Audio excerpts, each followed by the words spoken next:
Right now, oh wait, Scott Miller says, forgive me for having no interest in Kenobi. Disney killed Star Wars and I no longer care. I understand the sentiment. I'm kind of there with you. Didn't really watch Boba Fett. Watched part of the first episode, watched a couple of the other episodes. I feel like taking the mystery out of characters, that the whole cool thing about Boba Fett is that we knew nothing about Boba Fett. But then when you know a lot about Boba Fett, turns out it's not all that interesting. I mean, that's what's kind of fun about characters from the Star Wars universe, is that George Lucas could introduce some, just side character, has a line or no lines, just hovering in the background or whatever. Do you remember Aura Singh? Does anyone remember Aura Singh? Come on, one of you knows Aura Singh. So a side character that's just kind of sitting in the background, and then there's a whole lore about that character. But it turns out once you get into that lore and kind of explore it in a series, I don't know. It doesn't always work. It's not all that interesting. I don't know.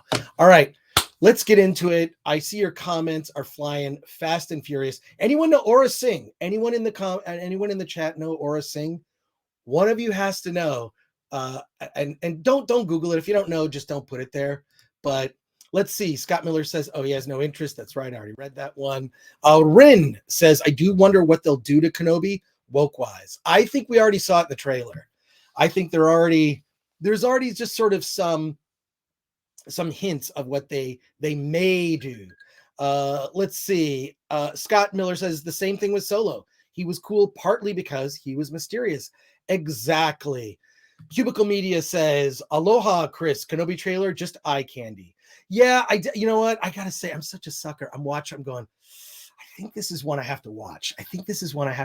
I'm looking at it. Having said that, the track record with Disney has just been so not good. I mean, where Marvel's going is not a place I care about. JS Pena says, Gizmo or Grogu?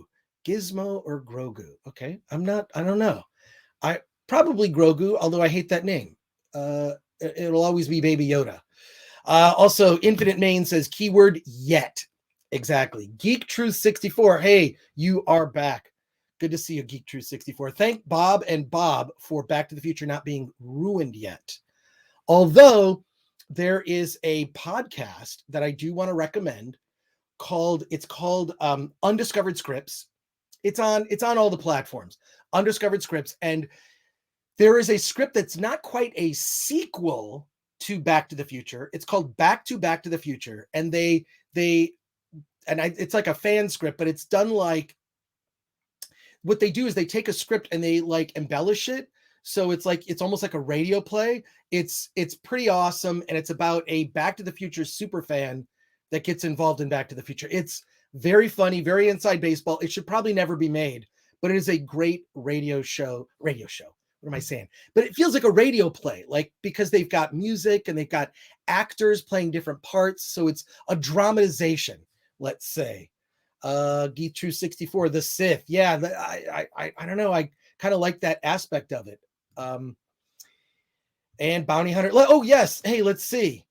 Frank Rizzo. Aura Singh is a bounty hunter. She was on Tatooine and Phantom Menace, I think in one shot. And then they did a 12-inch action figure of her. So there you go. Scott Miller says, in fairness, I spent a decade running theaters and still have friends in that industry, so I'm a bit jaded. All right, well, maybe, look, I don't know. There's something about the movies are my church. I go every week. So there you have it. I kind of have to go see a movie in a theater every week. Here he is, Alan Ng, my partner in crime at Film Threat, the editor-in-chief. Alan. Hey, hey, just saw the Kenobi trailer.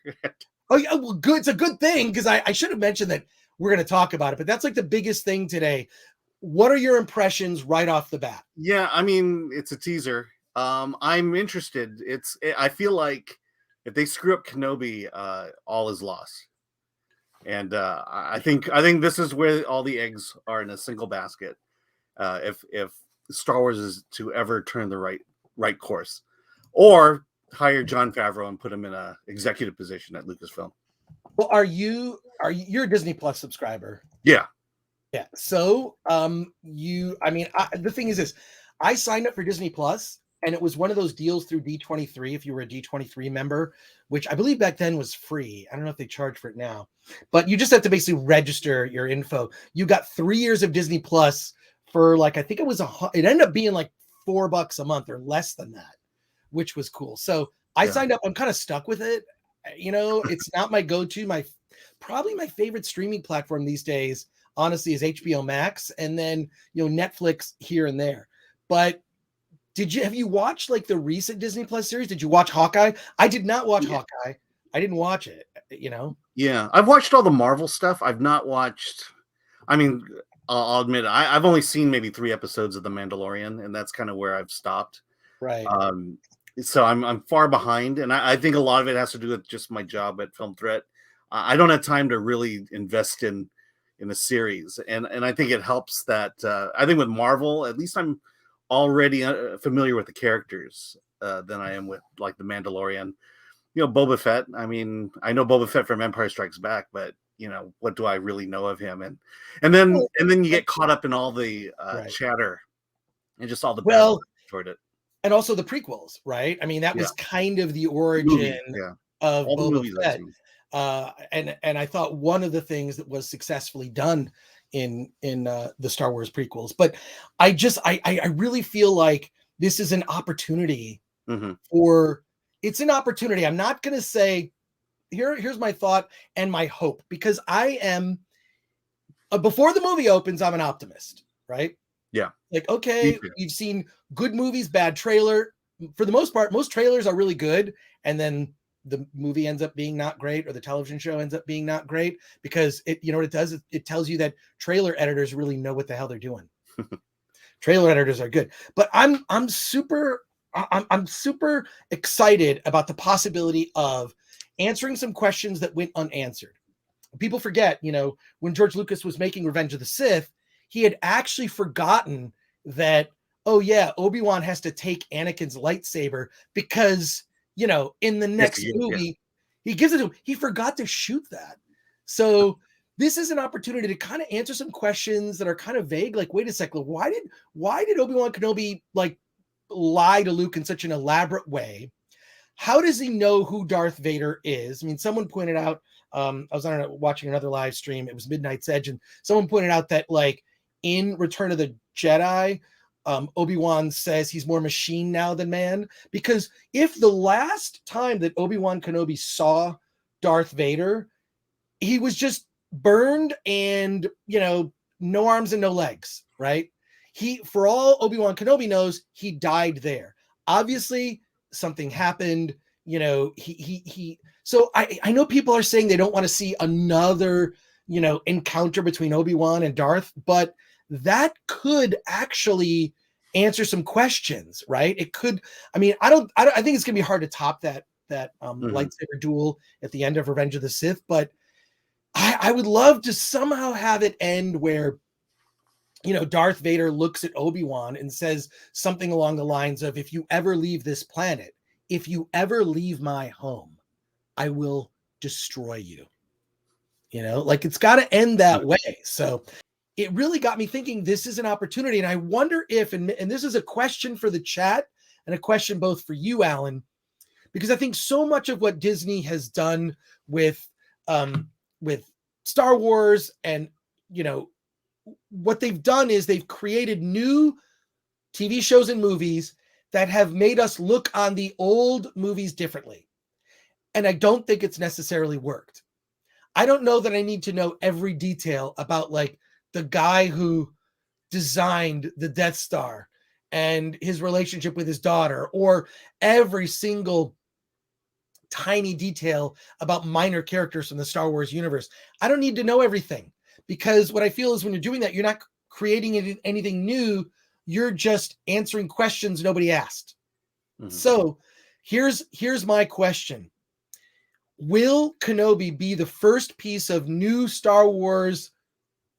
I hate using the word content.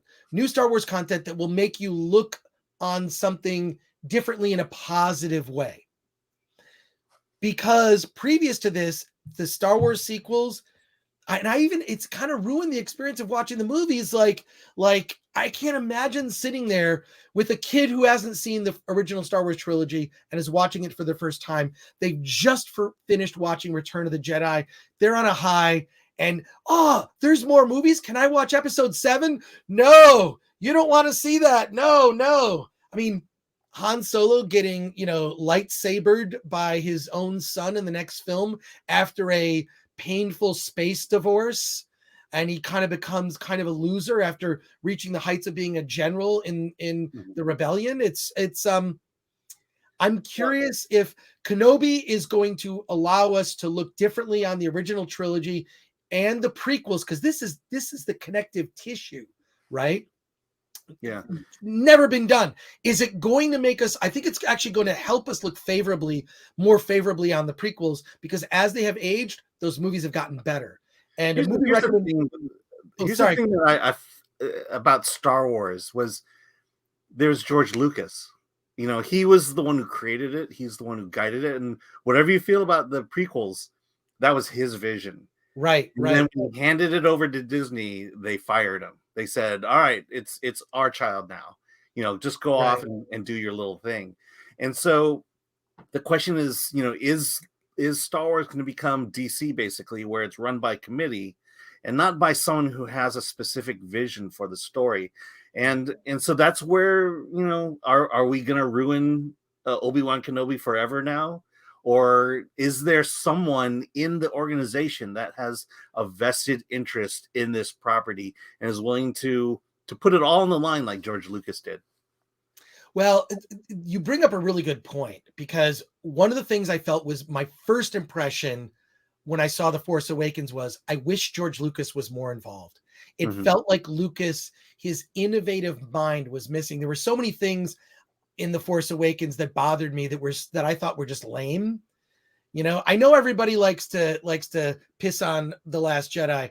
I despised Force Awakens. I was just like, well, we'll see if this, maybe they're setting up the greatest trilogy ever made. They know what they're doing because now they can plan it out, because they know they're making 3 films. Didn't turn out to be the case. But I remember there were so many little elements, even like the creatures, right? The creature designs, they, like the sort of cantina scene that was in The Force Awakens, I thought was weak. I didn't think it added anything to lore. We're not talking about those characters. Yeah. And I think that you brought up a really interesting point.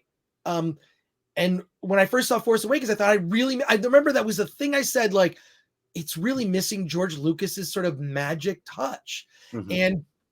And forever the prequels, whatever the flaws of the prequels are, it's pure George. I mean, it's pure George. And I think that what's lacking is a singular creative visionary who can say yes and no, or this is the soul of Star Wars, right? Like it's missing. The soul of Star Wars no longer exists because it was one person.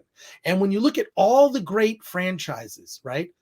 Let's take a step back and take a look. Great franchises. George Lucas, Star Wars. Gene Roddenberry, Star Trek. J.R.R. Tolkien, Lord of the Rings, with his spirit basically being, it's one of the videos I did for Film Courage, Peter Jackson really just, he deferred to Tolkien whenever it came to any question, was like, we're making this as if he's in the room, right? Yeah. You could throw Kevin Feige in that list with at least Marvel up until Avengers Endgame. After Endgame, he's lost the plot, in my opinion. Yeah, but up until then, Marvel Studios was the gold standard of superhero films, and Feige was the centerpiece of all that. But I mean, also you look at like James Cameron with both, Avatar and Terminator. At least, the first 2 Terminator movies, right? Yeah, like what he was involved with. When he was involved. But when you look and when there's a singular creative voice, or it could be a group, it could be like with whatever, wherever you stand on South Park, right? It's Matt Stone and Trey Parker. And they're very anti-Hollywood. I mean, first of all, they're not even in Hollywood. Yeah. And secondly, I remember years ago when they did a movie, I try to recommend, like when we have these conversations, I try to recommend movies here and there that people may not know about. because there may be movies that were early in their career, but Cannibal the Musical is a movie that they made years ago. It was distributed by Troma. I don't know if Troma still puts it out, but Cannibal the Musical. And to promote Cannibal the Musical, I remember this. I think it was the late 90s or early, whatever. It was around that period. They came there, and to promote their movie, Cannibal the Musical, they put on a fake film festival called Lap Dance. So, there was Slam Dance and Sundance. It was in Park City during Sundance. They basically had a party, and they, were promoting Cannibal the Musical. That was their thought in doing it. The fact that these guys showed up at the Oscars when they were nominated for, I think it was Best Song for South Park the movie. Yeah, and they showed up in those dresses. I mean, that was awesome. And Team America, by the way, Team America's come up in the chat a couple times. Thank you, Revenar, for that. And Patrick Lemire, I trust Favreau mostly. I agree, mostly. But I know. I almost want to show my daughter Team America. No, you don't. You actually do not, Alan. Be a responsible father. I know. I'm like, I do and I can't. No, you don't. But it's so, just from the first 5 minutes of that movie, where they're basically doing a parody of Rent, right? Yeah. Brilliant. The way that the puppets worked, the way that was just sort of very, it was just unafraid and didn't care. And that movie came out, I think it was 2004, if I'm correct. Well, I don't know. I mean, Matt Damon was a big part of Hollywood at that time. Was that then? Or yeah, I guess it would be. Yeah. Yeah. But I'm loving the chat here. Geek Truth 64. Which is now a chat regular. Thank you. Some franchises could still exist if people are willing to carry the baton and honor the original vision. When a corporation creator decides to superimpose their own vision, it kills the franchise. You're absolutely right. When a corporation puts the views of the corporation, that's where I feel like that's where Star Wars is going. Well, with Kevin Feige, I feel like he kind of kept them at bay for a certain period of time. And there was, and I know someone knows it, there was another producing partner with Kevin Feige there who was in conflict with Kevin for years. God, what was it? Someone in the chat let me know. I feel like Marvel feels different now. After Endgame, it feels different. I think it started with that Captain Marvel movie, which was just, I actually think that Brie Larson is a brilliant actress who is just not for this franchise. She doesn't work for me. What can I say? Well, I mean, I think there was also problems with the story itself too. Right. Absolutely. But when you've got that singular vision, even with Star Trek: The Next Generation, right? I mean, Gene Roddenberry was very involved in the beginning, but then, he faded into the background. But and that took a couple seasons to get, by season 3 of Star Trek: The Next Generation, go rewatch it. There are episodes that right now, just thinking about those episodes are giving me chills.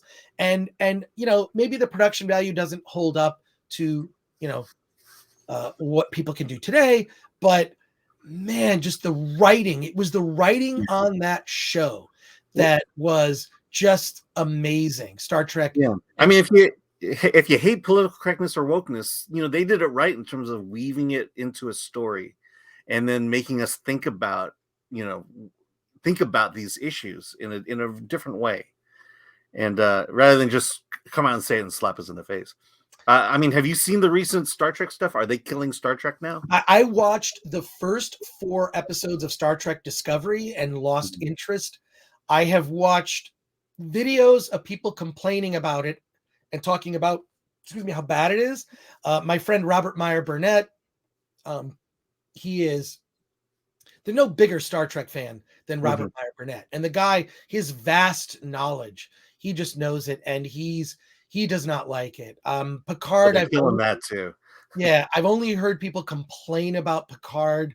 So I kind of, now I'm at the point where, do I want to just watch? I don't want to hate watch it, I want to watch something that I can get behind. I'm actually interviewing the director tomorrow, and it'll be not for our live podcast, but just something I'll post on the channel. The director of this movie called The Changed. It's a horror movie that Tony Todd is in, and it's awesome. It's very relevant to now. I'd rather seek out things that are new and that I can like and champion, rather than just this sort of this depressing cycle of seeing beloved franchises, destroyed. And Die on the vine. you can say like old man yells at cloud. I get it. Fine. That's a great meme. Please don't put me in that meme. But at the same time, there's something to that. And I don't think that these franchises are resonating. Otherwise, there would be more new types of franchises. Yeah. And James Alquist says RMB has the best Trek takes than anyone on the internet. I wholeheartedly agree, which is why it's like, you already got Robert Meyer Burnett. Talk to him. Yeah. He'll tell you. So Aiken asks, have you seen the Reacher series? I have not, but it comes highly recommended. Thank you for that, Aiken. Geek Truth back with some more Geek Truth. Chris, you might have seen one of my videos complaining about the new Trek. New Trek is the most destroyed franchise of all, in my opinion. There are a lot out there. Yeah, I just get the thing that comes up for me that I notice from a lot of these new things, whether it's superhero and or Star Trek, is it feels like there has been a shift in the values of the people who write these shows. And it feels like, and this is going to sound very weird observation, it's weird, but I notice it feels like a lot of the people writing this stuff haven't lived enough life to bring life experience to the writing. In particular, it feels like, one of the things, Alan, you're a parent, you're a dad. I'm a dad. My kids are grown and gone. There's self-sacrifice. You have to sacrifice. You have to put yourself, you're not the number, you're not number one to you. Your kids come first in all things, right? Like that, that is the most important thing. And I feel like there's a profound lack of values that I notice in a lot of this, whether it's a new series or a film. And I'm like, well, what are the people that are behind this? What do they care about? Where are their real core values? And I feel like there is a lack of that. I don't know if you have thoughts about that. No, I think you said it all. Yeah, I agree with you in terms of, even with Star Trek Next Generation, Deep Space Nine, there was, it felt like Star Trek. It had everything. There was at least an acknowledgement of the spirit of Gene Roddenberry in those, and I think that's gone now. Maybe he's been dead too long. And I think about Disney movies. I've been thinking about it a lot in terms of what happened to Walt Disney. Have we cast him aside? Has he officially been canceled, but been done under the table? It's these great storytellers, and we've lost their spirit, I feel like. I agree. And, you look at like what Walt built from his studio to animation. And if you know the history of Walt Disney, even the building of Disneyland and what he did, this is a guy that innovated. Most people might not even know this story, but a couple things about Walt Disney. Two things you may not know that now this is water cooler talk. And I want to say, Fletcher Williams, thank you. This is the story of the film threat ship. Its continued mission to seek out cool movies and new filmmakers to boldly go where no studio has gone before. That's a terrible William Shatner. But thank you for that, Fletcher. And thank you everyone who's continuing to watch. But real quick, two quick stories about Walt Disney. And you can't unsee this. I think we're off the Kenobi topic now. Yeah. Real quick. So, I want to say, like, if you want to contact us, you can contact us. We're pretty easy to get to. Go to filmthreat.com/contact. Real quick. Walt Disney made short animated movies. That was the industry. You went to the movie theater in the 20s and 30s and you watched, a couple of short animated movies, then you get your feature, whatever. One thing that Walt Disney noticed, and when I tell you this, you can't unsee it. Whenever he put in cute butts, if there were children in the audience, they all giggled and laughed. And the effect that had is to get everyone in the movie theater to laugh. Why are they laughing? I don't know. Something's funny. What am I seeing? Thumper's butt, say in Bambi. Or you look at Pinocchio, you look at all of Walt's early work, and in particular the short films, and there are a lot of butts. Now they're all innocent. They're all like just a cute animal butt, or somebody hides in a bush, but the butt is sticking out. And non-sexualized, basically. It's not sexualized. It's just lots of butts, but that made little children laugh, which then that had the effect of everybody laughing. So Walt Disney liked to put butts in his movies, and you can even look this up. This is known amongst animators. If you look up Walt Disney butts, cartoon butts, whatever, do yourself a favor and look up that search. So that's number one. And now when you see it, you're going to notice the early Walt Disney animated movies, there are a lot of butts. And it was just a dumb joke that little kids like. The other thing is about Disney. They thought he was crazy. Walt Disney, by the way, went bankrupt. He filed for bankruptcy, I believe it was 7 times, right? So if you ever look at your life and you look at like what your struggles are, think of this guy and the risk that he took. He filed for bankruptcy 7 times in his life and continued doing, the Walt Disney Company. But additionally, excuse me, we're having weird weather here. What can I say? The other thing that Disney did is when he embarked on making Snow White, they thought he was crazy.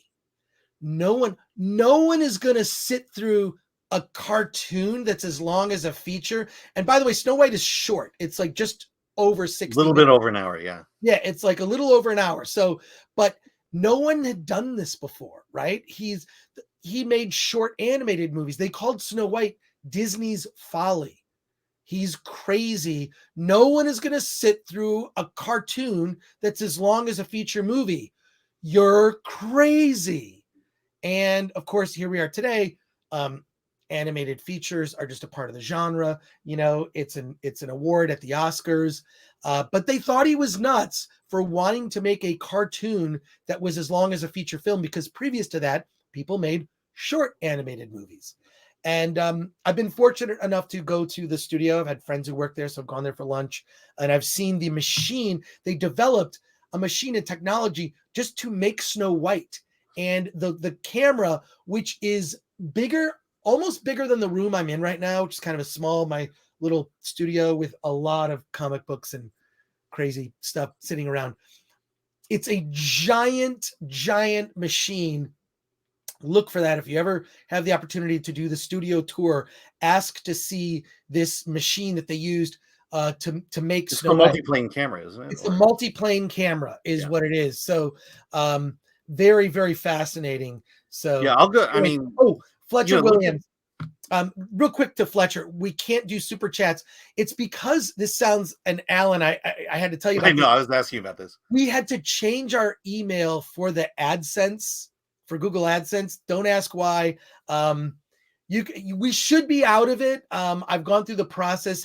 It's not anything nefarious, nothing weird. We weren't demonetized. We had to kind of re-authenticate our monetization. We should have monetization back on Friday. So please, Fletcher, thank you for asking that. But we've grown so much, we actually have to do accounting. Right. Well, we had to it's, it's boring. I don't want to get in. Into No, but it's a good sign of success for Film Thread. I want a Culture Casino. Thank you for joining. I was just talking to Culture this morning on Midnight's Edge with Tom and Andre. It was the multi-plane camera. Yeah, if you've seen it, it's huge. I mean, it's, like I say, as big as the room that I think they bring it to D23 once in a while. But the other thing is the parks. Walt Disney made Disneyland because he wanted a park to take his daughter to. Right. And now I can't even take my daughter to that park. Yeah, no, it's interesting. Patrick Lemire, it was all hand drawn, so an hour plus of animation was mind-boggling effort. Yeah, for back then, you didn't have computers. It's all like handcrafted. So I just find it really interesting that he basically banked his entire studio, everything that Disney had built up to that point, on Snow White. Like, I'm gonna make a feature length, and Snow White, it's kind of quaint when you look at it now. It's not a lot of conflict. It's, and really generic characters, except for the dwarves, maybe. Except for the dwarves, which, their personalities are effectively their names. Now, how are they going to handle them dwarves in this new incarnation? I believe they're not using dwarves, because they're just using like people that Or they're going to animals. make tiny. This is ridiculous. Yeah, I Have know. we gotten to this point now that I just think it's stupid. It's yeah. Yeah, But well, it's good. someone just, I guess, one of the, basically, 7 little people just lost their jobs because of that.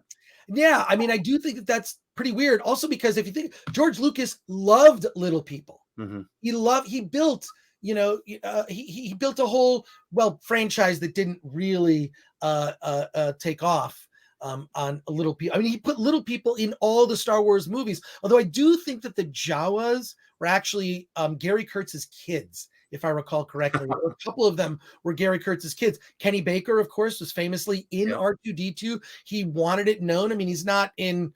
I mean, he's kind of Yeah. hopping around, and you saw like those weird, like it looks like insulation going to the legs. It's funny. You look back and like some of those effects were just practical effects. But George Lucas, I mean, you look at the Ugnaughts. I mean, he kind of wove in little people into almost all the Star Wars films. Fletcher Williams, thank you. All those in the chat, you can support Film Threat by getting a T-shirt, or you could get a mug. You can get a mug like this mug. This is a cool mug right there. Why not? Grab. Everybody needs mugs, coffee mugs, T-shirts, whatever. Grab something if you're so inclined. And look, the correct term is altitudinally challenged. Adam Gray. That's Yeah. a weird word. All right. Yeah, and Patrick Lemire says Peter Dinklage is going to get a dwarf beatdown. That was a weird comment. And I actually heard the entirety of that comment, not out of context. A lot of people kind of like took this out of context, Yeah. the one quote, and actually in context, I think he had kind of a good point. What he was talking about wasn't necessarily about the dwarves. It was more about Disney's hypocrisy about virtue signaling, right? That's more what it was about. So, and Geek Truth 64, first rule about Film Threat is don't talk about Film Threat. I would agree. Here we go. We got to wrap this up, but Yeah. I got to say, Alan, thank you for being here on a Wednesday night for Hollywood on the Rocks, which is going to be our evening show. It's not always going to be on Wednesdays. We'll be doing an evening show every week where we're going to talk about a topic. We'll have a special guest like Christian Toto. Love to get Christian Toto back. But we'll have a special guest to talk about movies, to continue to build this community here. Part of why I wanted to become more involved on YouTube was to support the growing number of indie filmmakers in terms of how to get your projects made, how to get your projects out there, how to get distribution even. So yeah, and Fan Art Exhibit says, Chris, been watching your interviews on Film Courage. You're speaking truths Hollywood desperately needs to hear.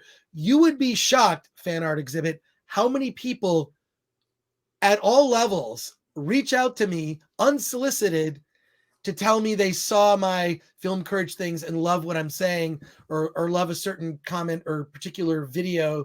And so I know people that are other people are listening, and yeah, your representation video is up now. So I think that dropped in the last day or so. Oh yeah, that's on Film Courage. Revenar, George Lucas, like Warwick Davis, that he even made a movie starring him. That's right. Yeah. I mean, it's I don't know. Like it's so bizarre. Like it's just so bizarre the place that we are at this moment, and that this all has to be. I feel like I hate to say this. I feel like a lot of it is just a lot of people that are lacking in knowledge. Meaning, when I see some of the opinions on Twitter about movies, it's as if this person has not seen movies that are more than 10 years old and feel that they're an expert, and then everything should be judged. And I feel like you really need to know your film history. And a lot of the things that that people complain about, I feel like it's like, oh, this was all, especially the subject of diversity comes up. I just thought things were always diverse. Like it's just now that we talk about it more. So I don't know. It's Yeah, that's a bigger discussion. I've that's a got bigger thoughts on that. discussion. It's a bigger I've discussion. got thoughts on that, but this is a bigger Well, discussion.